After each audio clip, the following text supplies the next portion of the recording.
I'm Deborah Uroda with It's Your Money, and we have Charles Spence from Maynes, Bradford, and Sheftel in the studio today. And we're going to continue talking with Charles about estate planning. And tonight we're going to talk about non-probate property versus probate property. What's the difference between the two? It's an important distinction for your estate planning purposes and for you to understand, because the probate process is a system, a mechanical system through the court system in which the court determines how your property will be distributed when you pass away. And that's the same for if you have a will, in accordance with the terms of your will, it's probated, or according to Colorado law, for instance, if you're a Colorado resident that passes away without a will.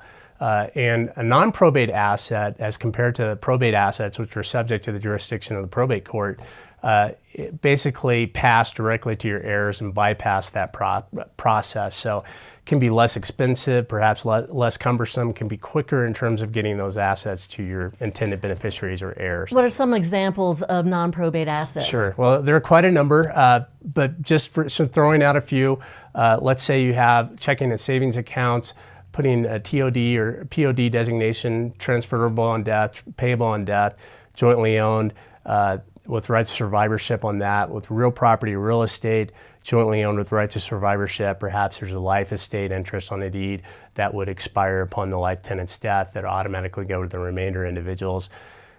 An important one is retirement plans and life insurance policies, and also certain qualified annuities, because those are basically contractual arrangements that your beneficiary designation controls. So whoever you name as your primary and perhaps your contingent beneficiary, it's going to be important to make sure that those are coordinated with your estate plan, because it's going to pass directly to those named individuals or entities.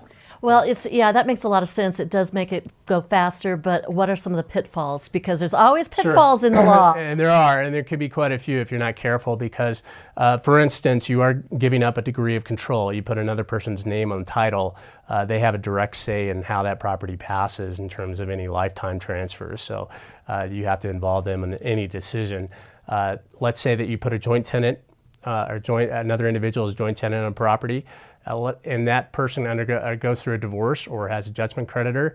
Those third parties may have claims against the particular asset. So you need to be aware of that and weigh those potential disadvantages against the advantages. You also mentioned that earlier before we got on camera, that if you put your child's name on a checking account with the intent of that child sharing the proceeds of that checking account with his siblings, you better make sure the kid's going to do it.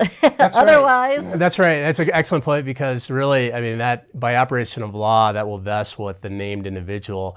And it may be your intent that they share that, but they don't have to. And so you may have different terms and different purpose behind that, but it may not happen. It's all based on trust in that case, and you hope that they do the right thing, but you never know. Yeah, so I guess is that the non-probate property is not controlled by the will. That's correct. All right, that makes a lot of sense. It's very important to know that, or trust if you're relying on that. Okay, all right.